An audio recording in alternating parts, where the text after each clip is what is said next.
बनवत आहोत चिकन यखनी पुलाव। तर मी कुकर ठेवला होता, तर पण त्याच्यात तेल टाकून घेऊया। तेल खूप टाकायचं आहे, बघा मी केवढं टाकलं आहे। तर तेल गरम होऊ द्या। तेल गरम झाले, 1 चमचा जिरं टाकून घेऊया। थोडं लालसर झाल्यानंतर मिरच्या, चिरलेला कांदा, 4-5 कांदे घेतले आहेत, ते असे उभे स्लाइस कापून घेतले। तर ते मस्तपैकी तेलावरती 5-10 मिनटं परतवून घेऊया। बाकी खडे कुठलेच मसाले मी याच्यात ॲड केलेले नाही आहेत। त्याच्यामध्ये 1 चमचा अद्रक लसूणची पेस्ट टाकून घेऊया, थोडी जास्तीच टाकली आहे। व्यवस्थित एकजीव करून 10-15 मिनटं शिजवून घेऊया।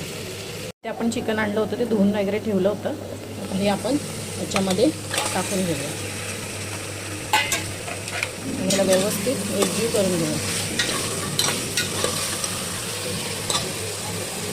व्यवस्थित एकजीव करून घेतले, थोडंसं पाणी टाकून आपण ह्याच्या 2 शिट्ट्या करून घेऊया। आपल्याला कुकरच्या 2 शिट्ट्या करून घ्यायच्या आहेत। कुकरच्या शिट्ट्या झाल्या आहेत। आपलं चिकन बघा, आपण ह्याच्यामध्ये आता दही टाकून घेऊया। दही फेटून घेतलेलं दही, आणि याच्यात पाणी नाही बिलकुल वापरायचं आहे। बघा चिकनला ऑलरेडी पाणी सुटलेलं आहे। आपण धुवून घेतलेले तांदूळ पण टाकून घ्या, हे घरातलेच तांदूळ आहेत। बासमती वगैरे नाही वापरले मी, माझ्या घरात अवेलेबल होते तेच वापरले। तर ह्याच्यात दही जास्त प्रमाणात वापरायचं। आपण बिर्याणी मसाला, गरम मसाल्याची पावडर, बाकी आपण कुठलेच मसाले वापरत नाही ह्याच्यामध्ये, आणि गरम मसाल्याची पावडर बस। चवीनुसार मीठ। कुकरचं झाकण लावून घेतलं, तर आपण याच्या 3 शिट्ट्या करून घेऊया। बघूया कुकर ओपन करू।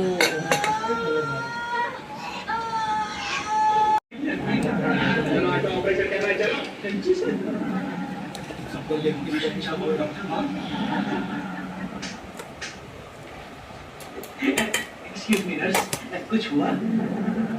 आप इस उम्र में शर्मा क्यों रही है? झाड़ू मार लेते हैं। तर आपला चिकन यखनी पुलाव झाला आहे रेडी। हा गरम आहे, गरम।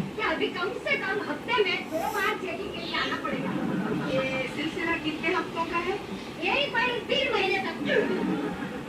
नीचे टैक्सी वाला खड़ा है, उसका किराया देना है।